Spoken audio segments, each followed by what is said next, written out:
பண்ணுங்க, ஷேர் பண்ணுங்க, லைக் பண்ணுங்க. இப்போ பதிவுக்குள்ள போயிடலாம். சிவபெருமானின் சகல அதிகாரங்களையும் பெற்றுள்ள நந்திக்கு பல்வேறு திருநாமங்கள் உண்டு.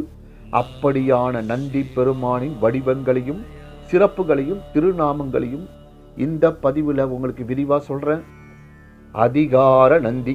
சிவ ஆலயத்திற்குள் நுழைந்ததும் விநாயக பெருமானை வழிபட்டு கொடிமரத்துக்கு வணக்கம் செலுத்திவிட்டு நந்தியம் பெருமானை வேண்டிக் கொண்ட பின் சிவபெருமானை வழிபட வேண்டும் என்பது விதியாகும். கொடிமரத்திற்கும் நந்திக்கும் இடையில் நந்தியின் பின்புறம் நின்று நந்தியம் பெருமானின் 2 கொம்புகளுக்கும் நடுவில் இறைவனை தரிசிக்க வேண்டும்.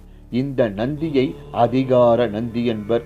இவர் பூ உலகில் கடுமையாக தவம் செய்து 16 வரங்களை பெற்றவர். சிவ கணங்களின் தலைவர். மால்விடை நந்தி.